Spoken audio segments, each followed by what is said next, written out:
नमस्कार, मेरा नाम आशुतोष सिंह है और आप देख रहे हैं टाइम्स नाउ नवभारत का डिजिटल पेज। आज अपने खास कार्यक्रम लेट्स डिकोड में हम उस खबर को डिकोड करेंगे जिसने पूर्वांचल की सियासत में तूफान ला दिया है। बात उस खबर की होगी जिसने पूर्वांचल के अंदर जातिवाद की राजनीति को फिर से हवा दे दी है।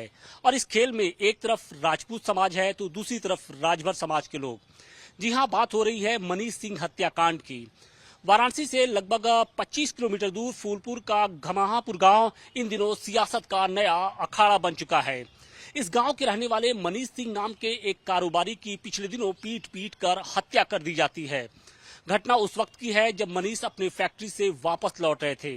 दोना पत्तल बनाने वाले मनीष सिंह की फैक्ट्री जो है वो गांव से बाहर ही थी और बताया ये जा रहा है कि रविवार की रात वो अपनी फैक्ट्री से वापस लौट रहे थे।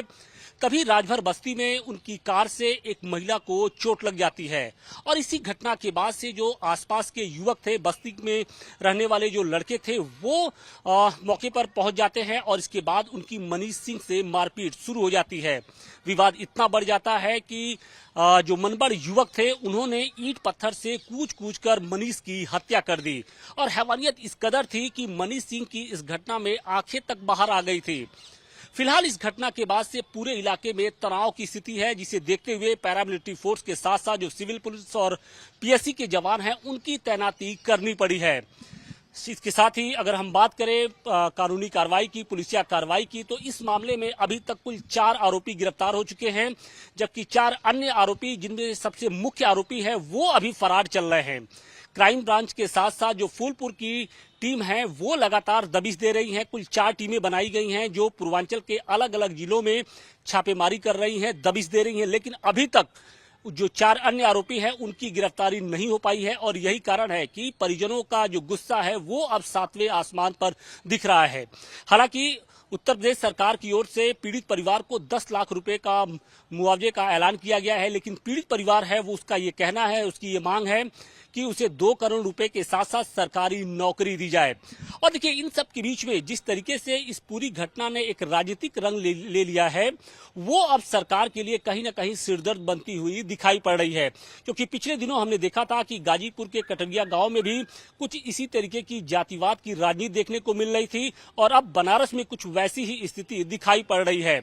चूंकि मारने वाले राजभर समाज से हैं, लिहाजा जो राजपूत वर्ग है वो सोशल मीडिया पर खुलकर अपनी बातें रख रहा है। उसका ये कहना है कि कहीं ना कहीं राजभर समाज के जो गुंडे हैं उनको गिरफ्तार किया जाए और उन पर कड़ी कार्रवाई की जाए, उनके घरों पर बुलडोजर चलाया जाए।